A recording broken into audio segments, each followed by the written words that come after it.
Bonjour Thibaut, Bonjour Céline. merci d'avoir pu te rendre disponible pour cette minute partenaire avec Snowflake, cette nouvelle minute partenaire, c'est la deuxième que nous faisons en un an. Est-ce que je peux te laisser te présenter?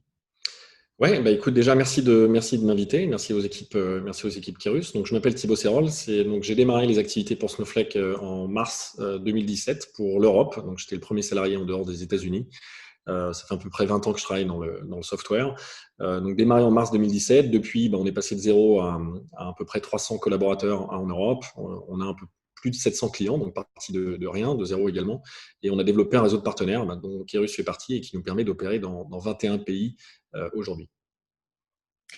Tu interviens aujourd'hui sur la zone européenne et notamment l'Europe du Sud et donc Ouais, je me concentre un peu sur la France. Alors la grande nouvelle là qui nous a tous beaucoup occupé l'esprit, c'est l'introduction en bourse de Snowflake ces dernières semaines. Félicitations merci beaucoup. à toi et à l'ensemble des équipes. Qu'est-ce que ça amène comme changement dans votre organisation à vous, Snowflake, et où dans votre offre, cette IPO? Écoute, bon, déjà une IPO, notamment successful comme celle-ci, ça globalement, ça va nous permettre de continuer à investir pour nos clients. Donc en fait, je pense que Benoît en a parlé assez largement lors d'interviews. Benoît, c'est Notre un des focus, fondateurs de Snowflake. Benoît Dashville qui est notre fondateur. Donc notre focus, c'est de s'assurer que la solution, en tout cas, correspond aux attentes de nos clients. Et donc on va continuer à investir de manière massive sur notre technologie. Donc ça, c'est un point qui est extrêmement important pour être sûr de satisfaire à la fois nos clients et nos partenaires. Et je pense que ça positionne aussi Snowflake vis-à-vis des grands comptes. Ouais, bah, ça nous apporte une crédibilité sur le marché. Alors c'est vrai qu'on a énormément de retours maintenant de très grands comptes français qui du coup bah, connaissaient Snowflake un petit peu et en fait il y a notamment parce que les fondateurs sont français, mais globalement maintenant ça nous apporte une crédibilité puisqu'ils se rendent compte bah, effectivement du potentiel et de la croissance exponentielle que Snowflake a sur le marché pour des bonnes raisons parce qu'il y a une technologie qui est absolument fantastique. Alors, quand on parle d'événements, on parle évidemment de l'IPO de Snowflake, on parle aussi de la crise économique qui nous anime tous malheureusement depuis quelques mois maintenant. Comment vous avez vécu ça, vous, chez Snowflake? Qu'est-ce que ça a changé en termes de comportement sur vos utilisateurs et ou vos clients en termes de besoins?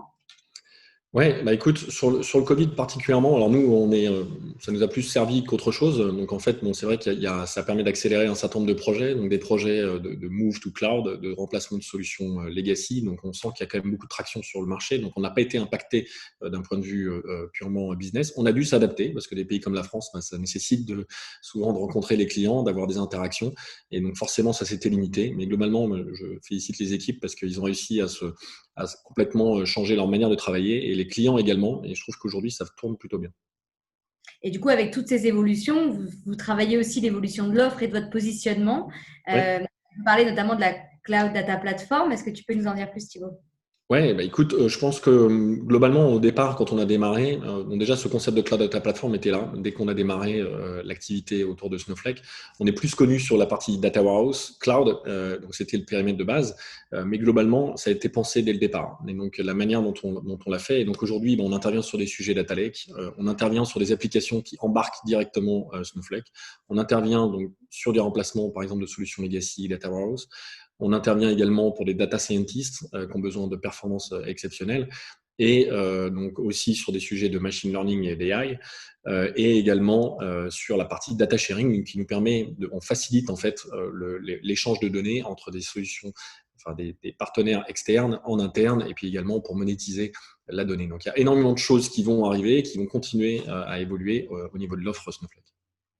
Merci Thibault. Alors nous, on est ravis chez Kerus d'être un partenaire stratégique de Snowflake et je suis sûre qu'un bel avenir nous attend pour continuer à accompagner nos clients dans l'innovation en tout cas et le développement de leur modernisation d'architecture. Donc merci pour ça Thibault et à très vite en vrai, j'espère. Avec plaisir. À très bientôt. Merci beaucoup.